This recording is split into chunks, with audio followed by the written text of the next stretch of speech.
Uma feliz manhã de sábado a todos. Vocês estão bem? Dormiram bem?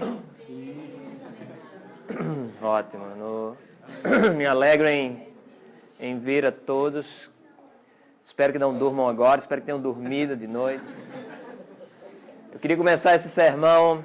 Geralmente a gente termina o sermão com uma história, né? Bem pessoal, mas eu quero começar com uma história. Eu quero apresentar um amigo para vocês, um grande amigo meu. O nome dele é Werber de Paiva Marques.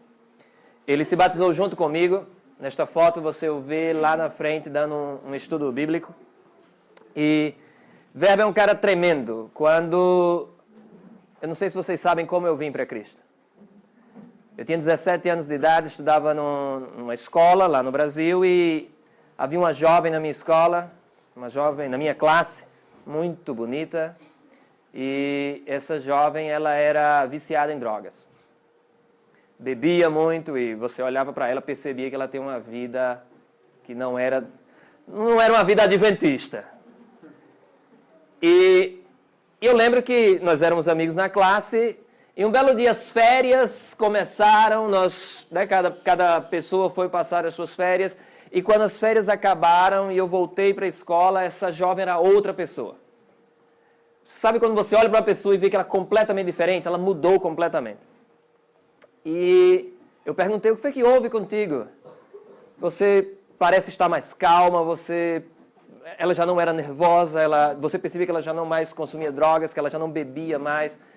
E isso num prazo de tempo tão curto. Eu perguntei, o que foi que houve contigo? E ela disse, se você quiser saber o que houve comigo, vem à minha casa tal dia à noite. Uma mulher bonita te convidando para ir para sua... Você com 17 anos de idade, eu disse, eu vou! Só que eu não sabia o que era exatamente, né? Então fiquei com um pouco de medo e convidei os meus amigos para virem comigo. E entre eles, o meu amigo Werber, convidei o meu grande amigo, que era meu vizinho, e outros. E quando nós chegamos lá, para minha decepção, era um estudo bíblico. Aí eu disse, meu pai, o que é isso? E o interessante... O interessante é que nesse estudo bíblico, ele e mais 8 amigos, se não me engano, nos batizamos. E praticamente todos estão na igreja, até hoje. Para a honra e glória de Deus. E o interessante que eu queria comentar dele, quer dizer... Vou comentar mais, mas o que eu queria começar comentando é que...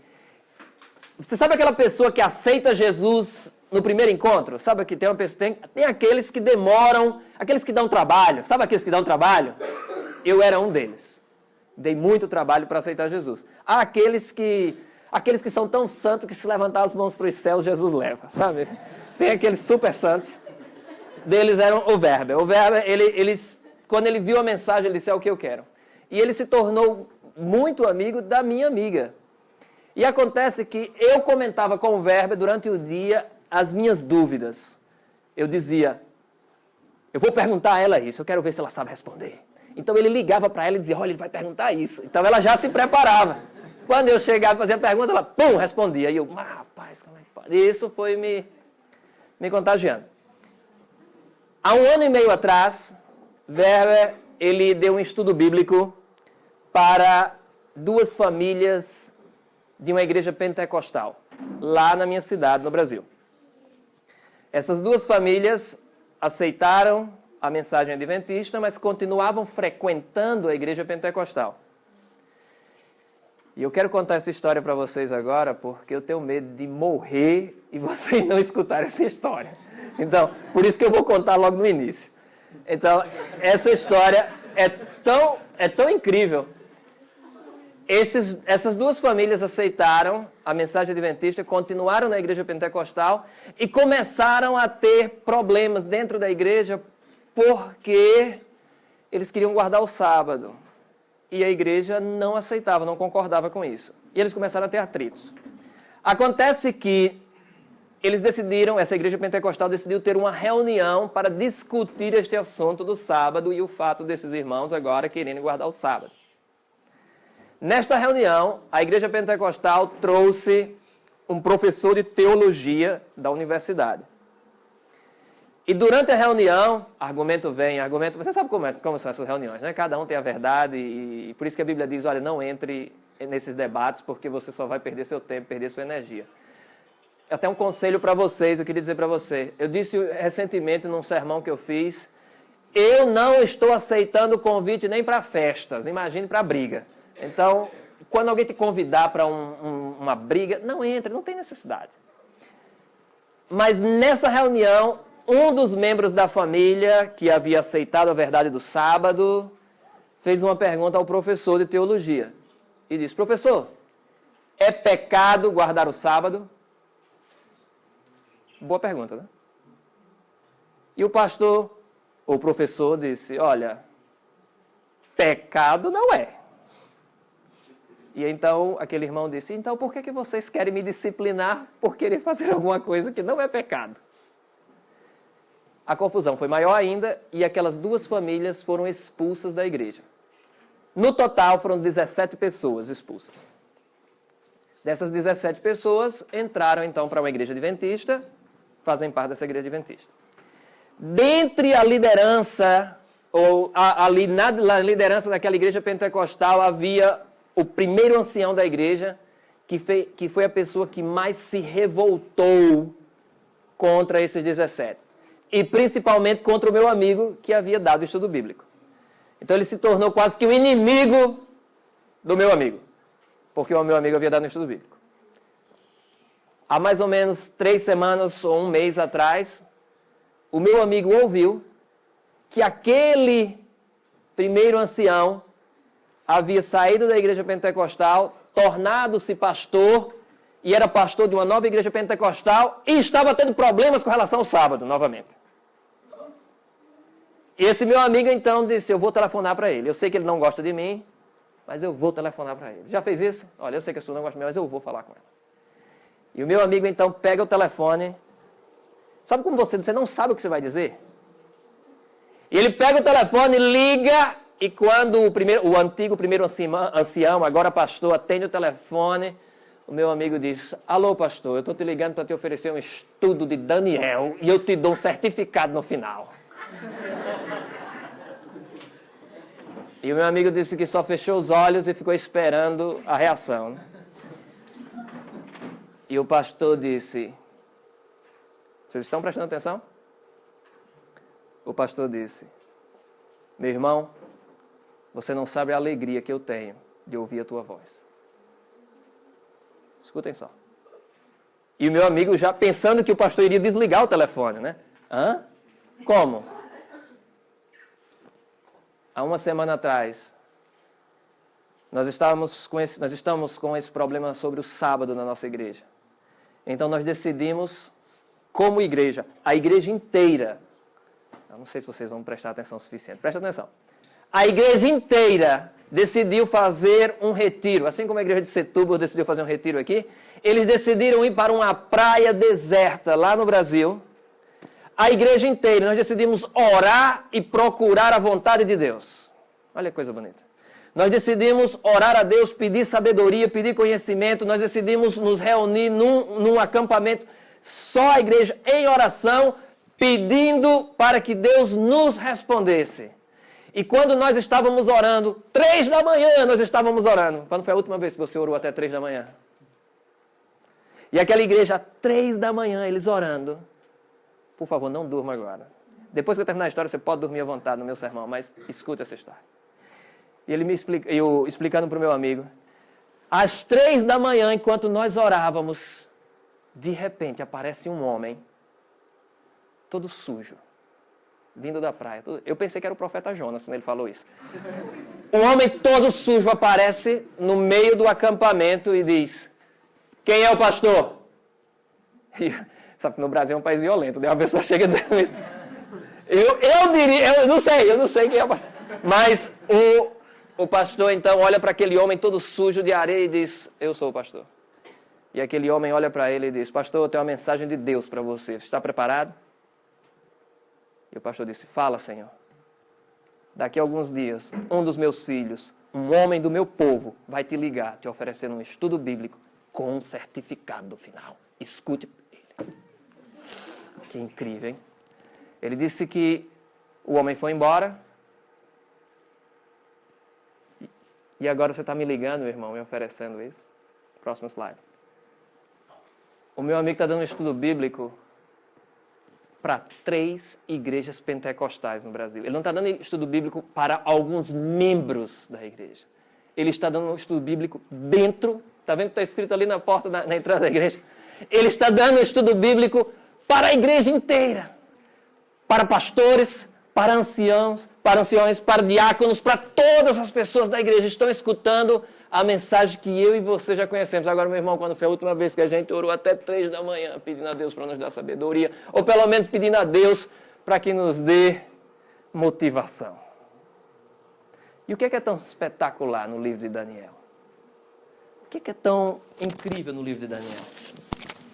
O livro de Daniel começa com o capítulo 1, né? Não começa com o capítulo 0. Com o capítulo 1, no livro de Daniel, qual é a mensagem do capítulo 1 do livro de Daniel? A mensagem de jovens que decidem o quê? Não se contaminar. E Daniel decide não se contaminar, decide somente comer Burger King e McDonald's todo o período que estivesse na Babilônia. Foi isso, Emanuel? Você não estava lá, mas não tinha Burger King, era outro. O que é que Daniel decide? Decidiu ser vegetariano. Olha só. Por isso que a gente se associa tão bem a... Eu lembro que uma vez que eu morava no Brasil, eu conheci um Hare Krishna. Sabe o que é Hare Krishna? Sabe o Hare Krishna? Aqueles que andam de tipo cor de rosa no meio da rua com a cabeça raspada e cantando Hare Krishna. Nunca viram? É uma religião hindu, né? E o Hare Krishna chega para mim e quando eu disse que era adventista do 7º dia, o Hare Krishna disse, olha, na minha opinião, os adventistas, a igreja adventista é a igreja mais evoluída do cristianismo, porque vocês não comem carne. Eu disse, rapaz, não visita a minha igreja não. Da tua decepção vai ser grande. Mas nós vemos aqui no capítulo 1 do livro de Daniel, Daniel decide não se contaminar com as iguarias do rei, Daniel decide não beber as bebidas do rei, Daniel decide ser diferente. Você acha que foi fácil? Um jovem de mais ou menos 17 anos, todas as pessoas fazendo de uma forma e ele decide fazer diferente, não foi fácil para Daniel. A mensagem do capítulo 2 é o tão famoso sonho do rei Nabucodonosor, a tão famosa, o quê? Estátua, que era composta da cabeça, que era feita de quê? Ouro. O peito era de prata. O ventre de bronze. As pernas de ferro. Os pés, ferro misturado com barro. E então vem uma pedra que não foi cortada por nenhuma mão humana e faz o quê? Destrói tudo. Qual o significado da história? O rei Nabucodonosor chama os seus magos para interpretar. Ninguém sabia interpretar, ninguém sabia dizer o sonho. E então chama quem? Daniel. Daniel faz a interpretação. Qual é a interpretação? A cabeça de ouro simbolizava o quê? O reino de Nabucodonosor, Babilônia. O da prata simbolizava o quê? A Medopérsia. O bronze simbolizava? O ferro simbolizava? Roma. Os pés de ferro misturado com barro simbolizavam o quê? A Europa. Vocês aqui. Os dias de hoje. E a pedra que foi cortada sem auxílio de mãos representava a vinda de Jesus Cristo. Tremendo capítulo, todo adventista começa o estudo bíblico com esse texto para poder impressionar logo. Capítulo 3. Qual é a mensagem do capítulo 3? O rei Nabucodonosor aceitou a vontade de Deus? No capítulo 2, na interpretação do sonho, a interpretação do sonho era: Babilônia vai acabar, virá outro reino, que acabará também. Virá outro reino, que acabará, e acabará, e acabará, e não vai ter reino que domine esse mundo para sempre. Nabucodonosor não aceitou a interpretação. O que ele faz no capítulo 3? Faz uma estátua de que material? Toda de ouro. E a estátua deveria ser o quê? Adorada. O que vocês talvez não tenham prestado atenção é no versículo 12 do capítulo 3. Abramos nossas Bíblias. Daniel, capítulo 12, ou capítulo 3. Capítulo 3, versículo 12. Quero que alguém leia bem alto, bem forte, bem bonito. No capítulo 3, no versículo, eu posso ler aqui. Há uns homens judeus, os quais constituíste todos os negócios das províncias babilônicas. Sadraque, Mesaque e Abednego, estes homens, ó rei, não fizeram caso de ti, ó Deus deles, não servem, nem adoram a estátua de ouro que montaste. Vocês prestaram atenção que a acusação contra eles era com base em 2 pontos: serviço e adoração. Havia uma estátua de ouro e aqueles jovens não estavam servindo nem adorando. É interessante que existe um mandamento da lei de Deus que fala de serviço ou trabalho e adoração. Aqueles 3 jovens decidiram não se conformar ou não fazer de acordo com o sistema. E aqueles 3 jovens foram, por causa disso, condenados. Ou seja, ser fiel a Deus não é fácil. Nós estamos acostumados a ver várias igrejas pregando por aí: aceita Jesus e o Senhor vai te abençoar tremendamente e tua vida vai ser linda. A coisa mais comum que eu escuto hoje em dia é pessoas dizendo que Jesus me aceitou e aí o que foi que aconteceu? Ganhei, eu fiquei rico, olha, meu trabalho está melhor, meu salário é melhor, minha mulher é até mais bonita. A coisa que eu mais escuto nos dias de hoje é esse tipo de bate-papo em que aceitando Jesus fica tudo ótimo. E qual era, você sabe qual é o que acontece com a maioria das pessoas que aceitam a Cristo? Elas perdem tudo. Vá perguntar como é a vida de um cristão no meio de um país muçulmano quando ele aceita Jesus, ele perde tudo. Perde até a vida. A grande maioria das pessoas desse mundo, quando aceitam a Jesus, o testemunho delas seria o seguinte: eu tinha uma casa, tinha uma família, aceitei a Jesus, perdi a família e tive que abandonar a minha casa. No mundo inteiro nós estamos vendo isso. No capítulo 3 de Daniel, agora leia os versículos de 15 a 25. Eu os leio aqui bem rápido, para poder acelerar.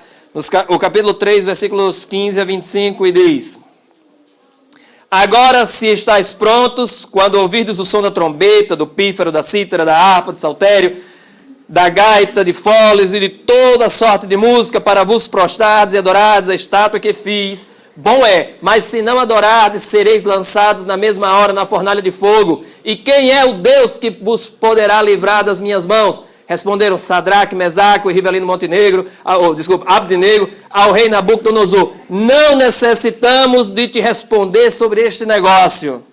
Se formos lançados na fornalha de fogo ardente, o nosso Deus é a quem nós servimos, pode livrar-nos dela, e ele nos livrará da tua mão, ó rei. Se não, olha a disposição desses jovens, se não, fica sabendo, ó rei, que não serviremos a teus deuses, nem adoraremos a estátua de ouro que levantastes. Então Nabucodonosor se encheu de furor e se mudou o aspecto do seu rosto contra Sadraque, Mesaque e Abdenego. Ordenou que a fornalha se aquecesse 7 vezes mais do que se costumava.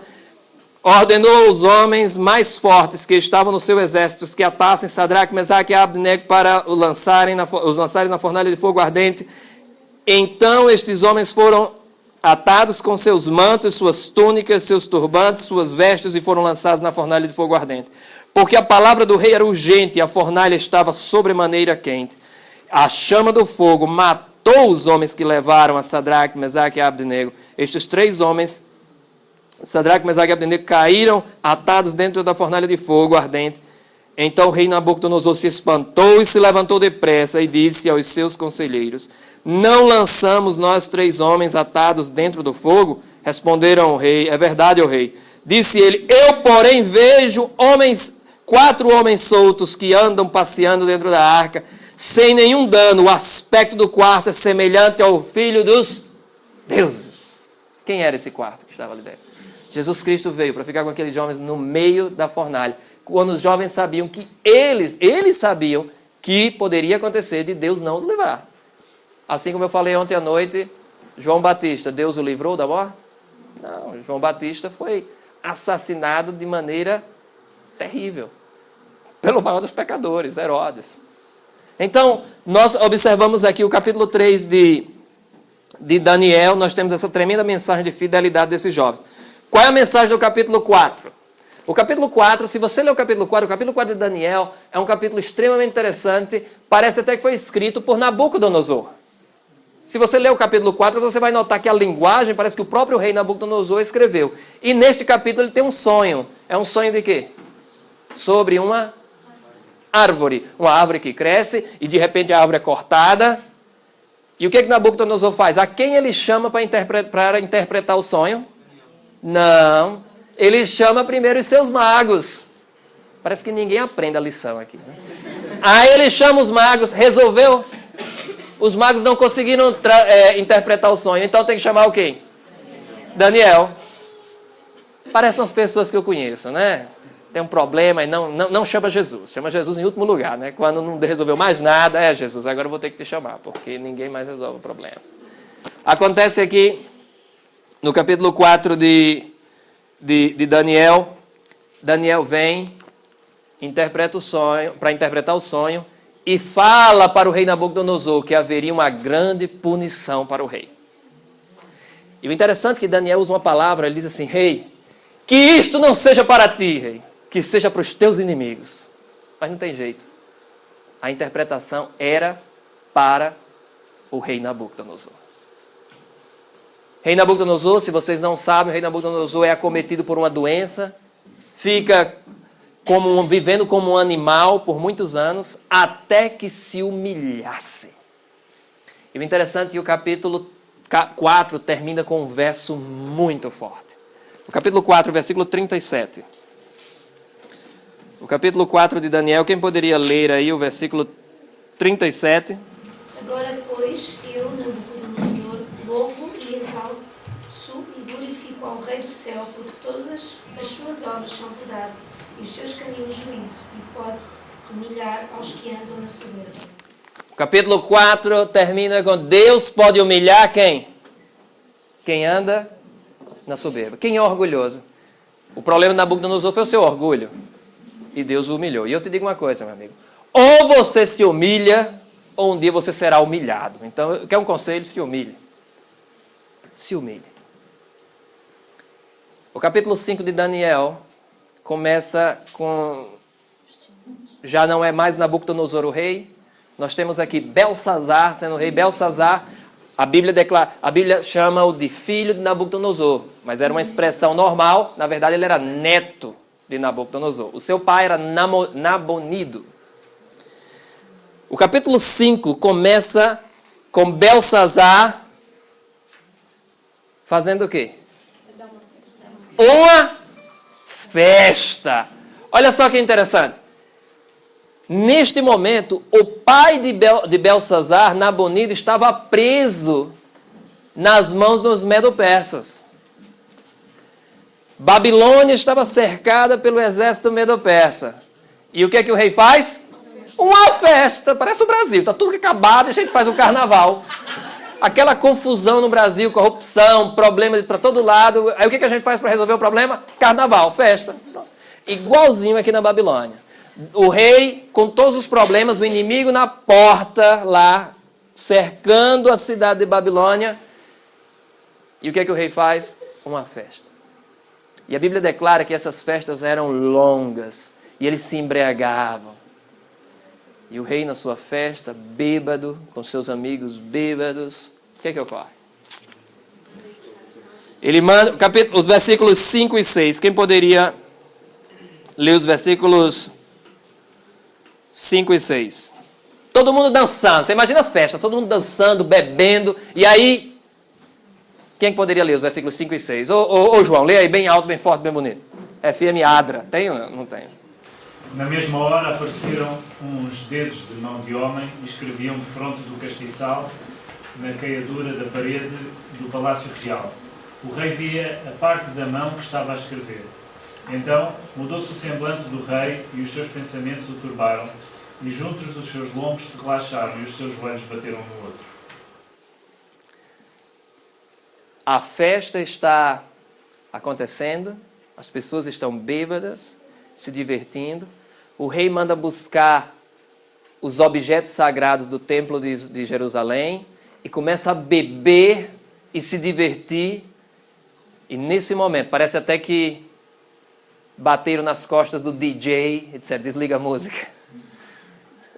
E o rei vê na parede e uma mão começa a escrever na parede. olha só o detalhe da Bíblia. A Bíblia diz que o texto foi escrito de frente do... De frente de quê? Do castiçal. Por quê? Por que na frente do castiçal?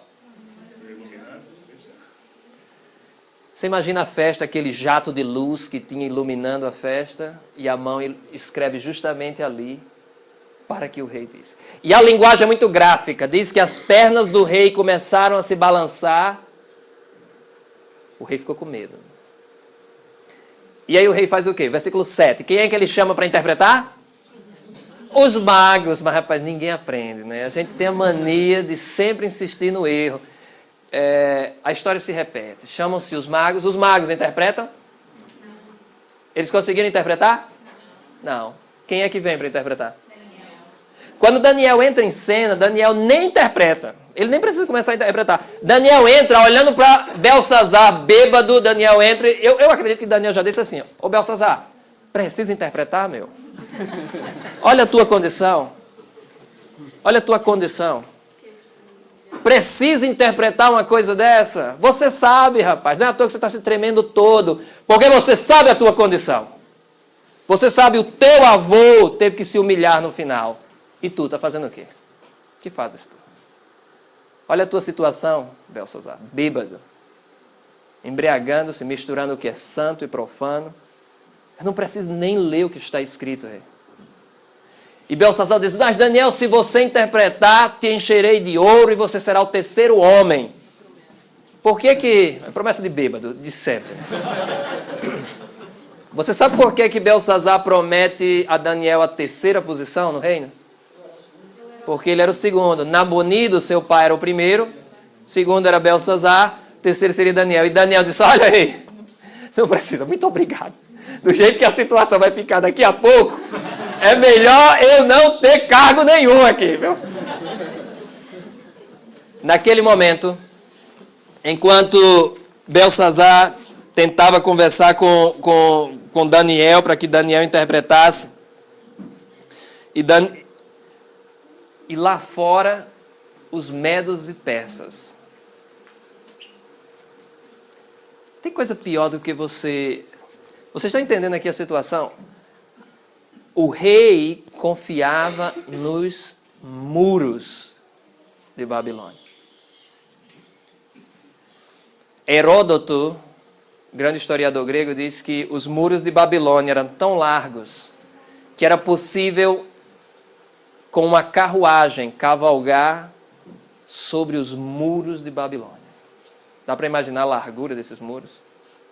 Em Berlim, no Museu do Pérgamo, se algum dia você tiver a oportunidade de ir a Berlim, visite este museu. É melhor do que visitar o Muro de Berlim.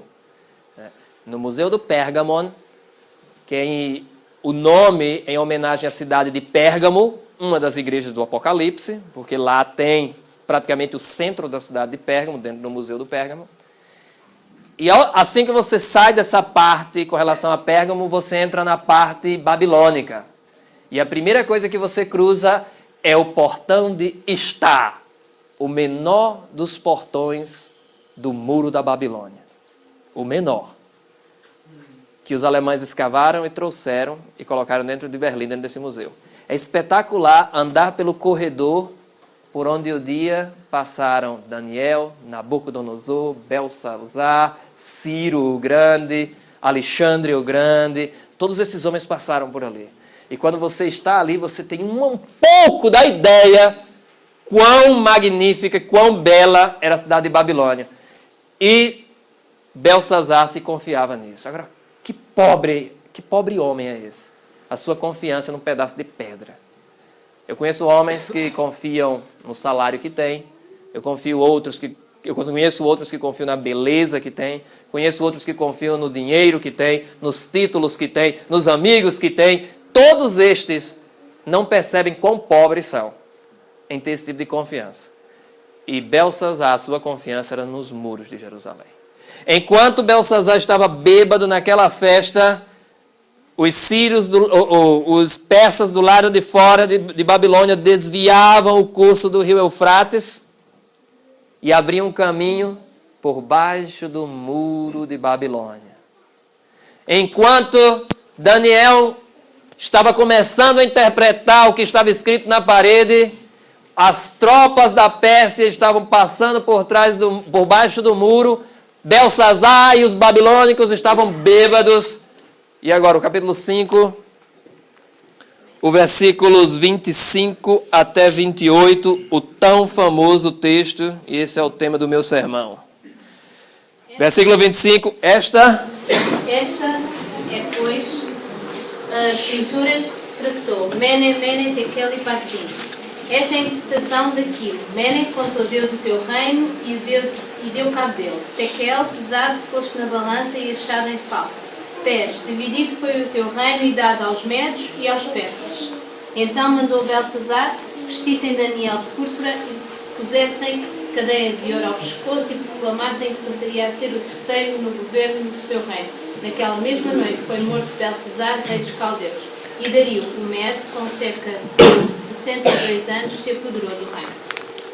Imagina, naquela mesma noite, na noite de festas, os historiadores dizem que quando os persas entraram dentro de Babilônia, entraram com arma em punho, entraram com espadas em punho, preparados para brigar. O que eles encontraram dentro de Babilônia? Bêbados. Não precisaram nem lutar. E tão fácil foi a vitória dos persas. A minha pergunta para vocês é o seguinte: será que esse texto de Mene, Mene, Tekel, Parsim era só para Belsazar? Será que esse texto é para ti? Será que esse texto é para mim? Porque todas as vezes que eu perco a minha paciência com a minha esposa, eu vejo na parede da minha casa, Mene, Mene, Tekel, Parsim. Pesado foste na balança, meu amigo, e achado em falta. Todas as vezes em que o orgulho me domina, eu penso nesse texto escrito com a mão na parede, Mene, Mene, Tekel, Parsim. Todas as vezes que eu sei que deveria cumprir a vontade de Deus e não cumpro, eu penso, pesado foste na balança e achado em falta. As mulheres sobem na balança e acham muito pesado. Eu subo e não passo de 59 quilos. E eu tento ficar mais pesado e não consigo. E eu tenho 59 quilos, acredito. E eu tento, não consigo. E às vezes eu fico pensando, e os meus atos de justiça? Não pesam nada. Mene, Mene, Tekel, Parsim. Aquela mensagem não é só para Belsazar. Não. Aquela mensagem é para mim e para ti, que escutamos a mensagem de Deus todos os dias. Sabemos o que deveríamos fazer. Você acha que Belsazar não sabia? De repente, Belsazar não tinha uma cópia do livro de Daniel, porque o livro de Daniel ainda não estava escrito. Mas você tem. Olha, o Belsazar talvez tivesse mais desculpas. Eu conheço pessoas que dizem, Senhor, me dá mais conhecimento. Não, meu amigo, você precisa de mais obediência. Porque mais conhecimento pode ser até pior para você. Então, Mene, Mene, Tekel, Parsim. Quando eu olho para esse texto, eu fico pensando quantas vezes eu faço o mesmo que o Belsazar fez. E eu te digo algo, se eu não soubesse como a profecia termina na história da humanidade, ou como a Bíblia declara, eu teria medo, ou eu teria muito medo de que em breve nas nossas igrejas aparecesse um dedo escrevendo, Mene, Mene, Tekel, Parsim.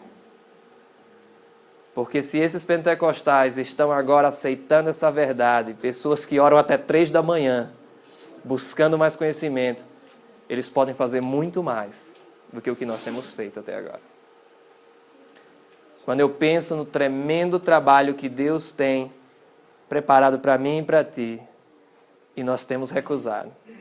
Nós temos nos esquivado, nós temos tido medo, nós temos tido toda desculpa para não fazer.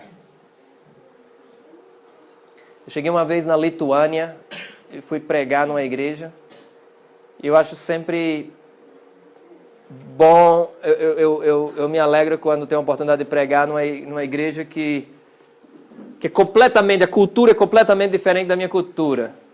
E eu sempre conto exemplos assim, de trabalhos missionários que nós fizemos, e a igreja toda fica empolgada. Por exemplo, é empolgante ou não é o trabalho que esse meu amigo fez? Está dando estudo bíblico para 3 igrejas pentecostais, é extremamente empolgante. E aí eu fui pregar na Lituânia e contei exemplos. Um exemplo bem simples. Tinha um jovem na igreja lá na Alemanha, era um alemão brasileiro, ele havia abandonado a igreja. E então nós decidimos fazer uma serenata para ele. Vocês sabem o que é uma serenata? Então, e nós sempre fazemos assim, alguém telefona e diz, olha, eu vou passar na tua casa rapidinho só para te deixar um presente. Ah, tá ok, pode passar. Só não diz que está levando 20 com ele, né? E nós chegamos na casa da pessoa, quando a pessoa abre a porta, a gente entra cantando, né? E eu lembro que nesse dia não havia ninguém na igreja que soubesse tocar violão. Não era como na igreja em Portugal, que todo mundo toca alguma coisa, né? Todo mundo aqui é extremamente talentoso. Naquele momento não tinha ninguém. Mas nesse dia havia um jovem católico nos visitando, era um professor de música. Aí eu disse, então você vai ter que tocar, rapaz. Eu sim, não sei nem não sei quais são as músicas, a gente ensaia aqui.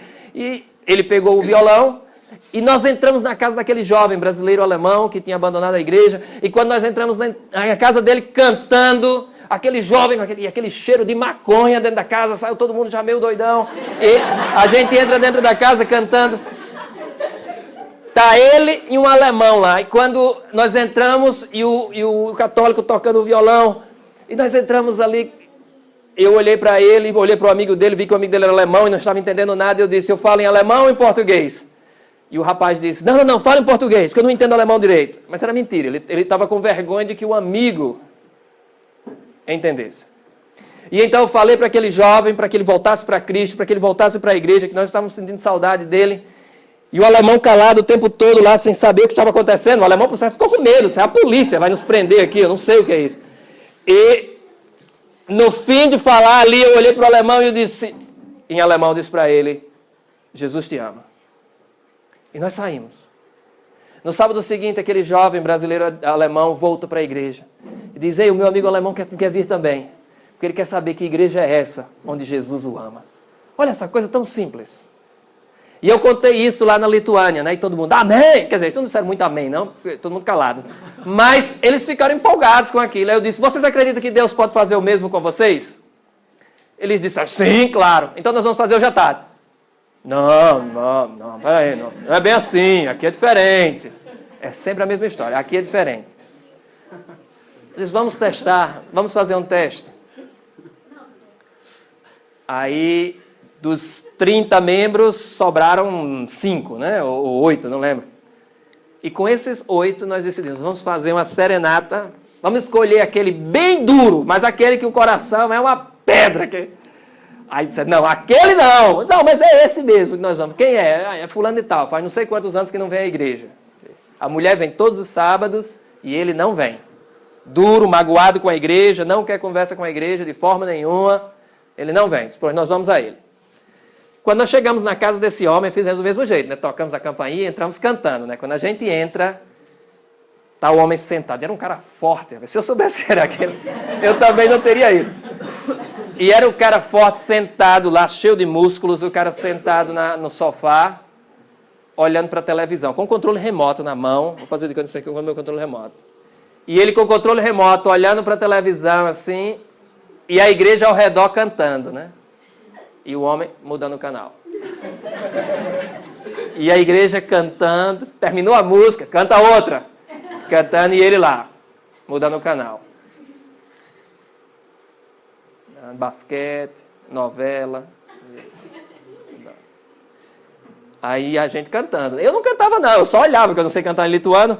Quando ele passou todos os canais, soltou, o controle remoto se levantou e nós fomos atrás. E ele caminhou para a cozinha e nós caminhamos atrás dele, né? E cantando. E ele pega, abre a geladeira, pega água, bebe, e nós ao redor da geladeira cantando. Ele volta para a sala e nós voltamos juntos cantando. Foi a primeira vez na vida que eu pensei que tinha cometido um erro. Eu disse, meu Deus.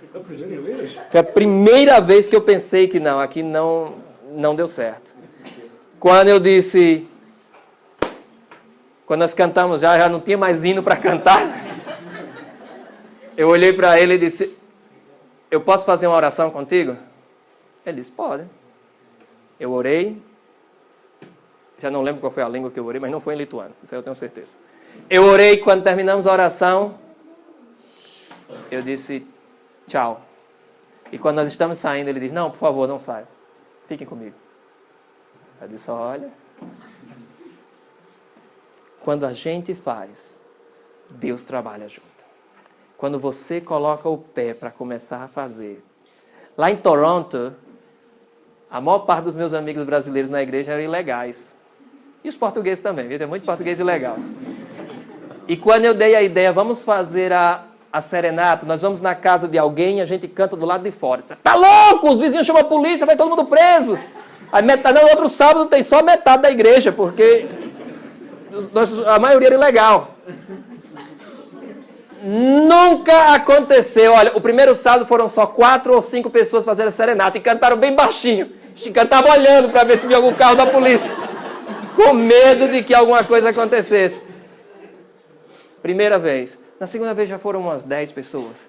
Houve sábados que era a igreja inteira no meio da rua, caminhando no meio da rua fazer.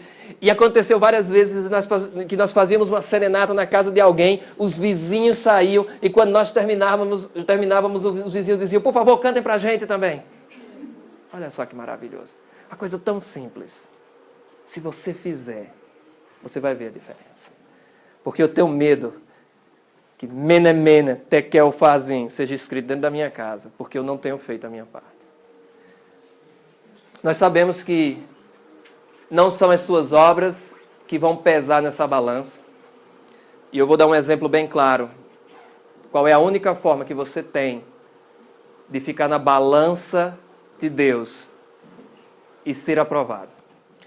Há um pregador alemão que morreu logo em seguida, da Segunda Guerra Mundial, Wilhelm Busch era o nome dele, tremendo pregador.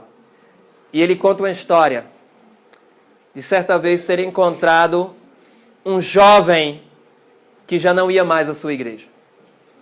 Ele encontra esse jovem no meio da rua e Wilhelm Busch pergunta, o que aconteceu, cara? Por que você não vem à igreja mais? O que aconteceu contigo? E aquele jovem diz, pastor, eu não preciso de Jesus. Você conhece pessoas assim que acham que não precisam de Jesus? Eu conheço muita gente. Se algum dia, pastor, ele disse para o pastor, se algum dia eu tiver que aparecer diante do tribunal de Deus, pastor, eu me defendo. Eu não preciso de ninguém para me defender. Se algum dia eu precisar aparecer diante do tribunal de Deus, eu próprio me defendo. Por que eu preciso de alguém para me defender? E o pastor Busch disse, você tem razão, jovem, você tem todo o direito de comparecer no tribunal de Deus sozinho. Mas saiba de uma coisa, na Inglaterra, você é julgado de acordo com a lei inglesa. Na França, você é julgado de acordo com a lei francesa. No céu, você é julgado de acordo com os 10 mandamentos. E a minha oração é que você nunca tenha desonrado o teu pai na vida. A minha oração é que você nunca tenha quebrado um sábado na tua vida inteira. A minha oração, jovem, é que você nunca tenha desejado a mulher do teu próximo. Porque se você tiver feito uma vez, você vai estar no tribunal de Deus, sendo julgado pelas leis de Deus. E se você não colocar Jesus no teu lugar, você não passa. Nós vamos cantar, nós vamos ouvir uma música agora. E o meu apelo a você é o seguinte, eu não quero que você veja mene mene tekel fazendo na tua cara o tempo todo, caminhando por aí. A minha oração é que você venha para Cristo hoje. Certo? Talvez você não tenha feito ainda hoje. Talvez você tenha andado igual esse jovem, achando que não precisa de um Salvador. E o meu convite é que você peça a Cristo hoje, Senhor, toma o meu lugar nessa balança, porque se eu subir nesta balança, eu estou perdido. Então nós vamos cantar uma música, o Emanuel vai começar a cantar uma música. Ele vai cantar essa música que ele quer se aproximar de Cristo, mais perto de Jesus. E durante essa canção eu queria que você tomasse esses momentos, são poucos minutos, para você refletir na tua vida. Será que eu estou perto de Jesus o suficiente? Será que eu estou perto de Jesus o suficiente?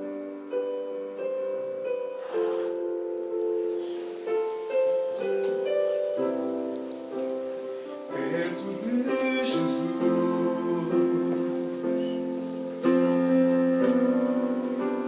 sempre quero estar.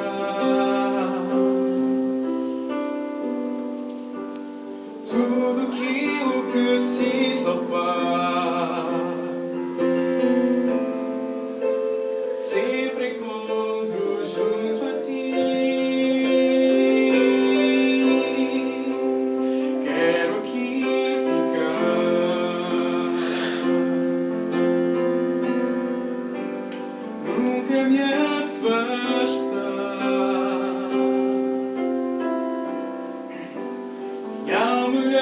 abraçar, Senhor. Sinto teu amor por mim. Tu és o meu Deus, quero só a ti. Quero entregar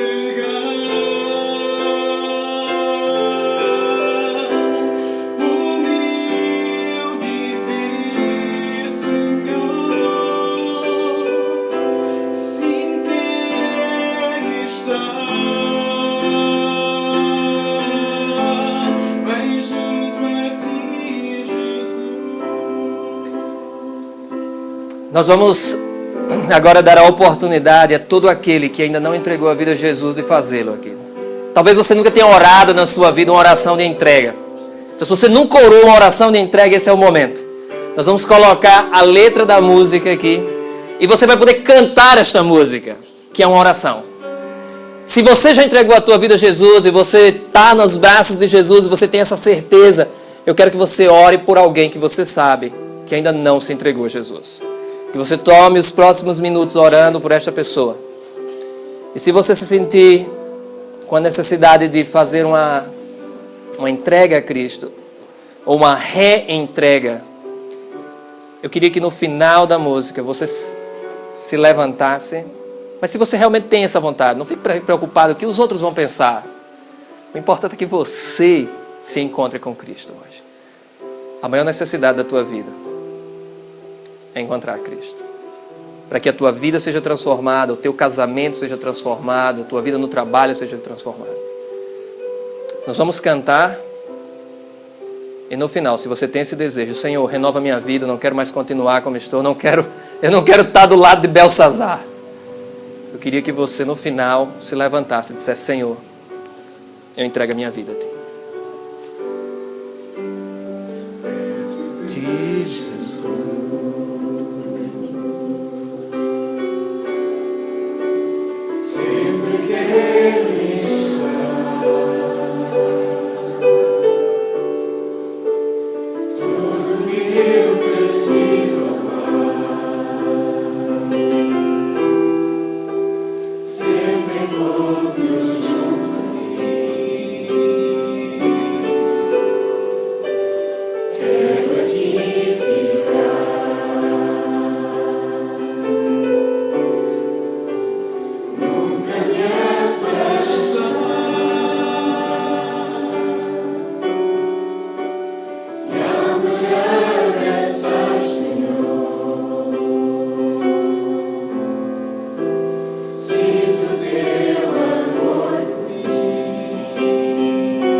Se você tem o desejo, eu queria te pedir que você ficasse de pé. Só se você tem realmente o desejo de, olha, eu quero renovar, eu quero começar, não quero continuar o mesmo.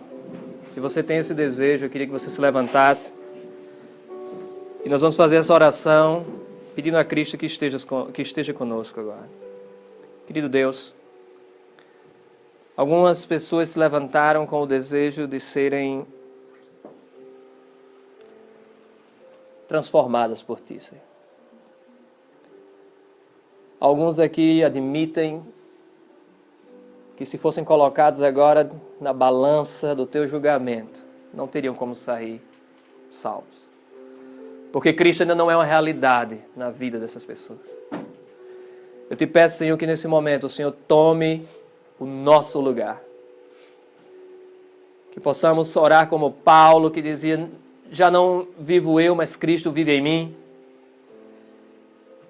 Que essa oração seja uma oração de entrega verdadeira, que humildemente, Senhor, nós nos colocamos e nos perguntamos, quem somos nós? Mas ao mesmo tempo nós pensamos, nós somos teus filhos, que tu, ó Pai, escolhestes, porque tu nos amastes a tal ponto de morrer numa cruz para nos salvar. Olhando para ti, Senhor, é impossível não te amar. Então eu oro por aqueles que ainda não se entregaram a ti, Senhor. Para que o teu Santo Espírito continue tocando no coração de cada um. Que cada pessoa, Senhor, aqui sinta o desejo de mudar de vida.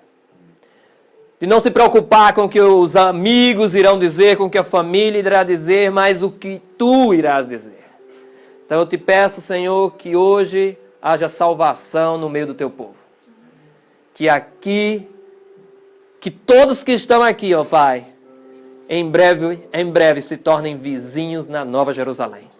Que ninguém fique de fora, ó Pai. Que ninguém aqui, que nenhum dos nossos familiares, nós não queremos ver nenhum dos nossos filhos, amigos, primos, pais, fora da Nova Jerusalém, Senhor. Nós queremos entrar de mãos dadas com a nossa esposa, com o nosso marido, nós queremos entrar de mãos dadas com os nossos filhos na Nova Jerusalém. E é por isso que nós estamos aqui clamando a Ti, Senhor, um espírito de humildade e de transformação.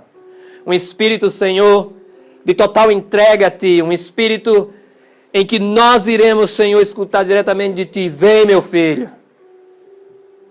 Pai amado, se alguém aqui ainda não entendeu que em breve Tu voltarás, e que Tu nos chama, e que Tu clama por nós todos os dias, e que os anjos estão nesse momento aqui, ó Pai, intercedendo por nós, em que os anjos estão empurrando os demônios para fora dessa sala, para que não atrapalhem a tomada de decisão de nenhum deles aqui. Pai querido, que o Teu Santo Espírito desça sobre a Tua igreja, e que nesse momento, aqueles que ainda não se entregaram a Ti, se entreguem. E se alguém aqui ainda anda, ó Pai, nos caminhos tortuosos do pecado, que o Senhor quebre estas correntes e que liberte esta pessoa. Eu oro por aqueles que não estão aqui, mas que nós conhecemos e que temos orado por eles, que temos intercedido por eles, que o Senhor também esteja com cada um deles, onde estiverem nesse momento, para que haja também um espírito de entrega e transformação. Tu nos chamastes para uma vida de santidade, de renovação, de alegria no Senhor. Cumpre Tua promessa em nossas vidas, ó Pai. Uma vida de vitórias ao Teu lado. Que a nossa fé seja fortalecida agora pela Tua palavra. E que nunca mais duvidemos que Tu és Deus acima de todas as coisas. Abençoa a Tua igreja, os Teus filhos. No nome poderoso de Jesus Cristo. Amém.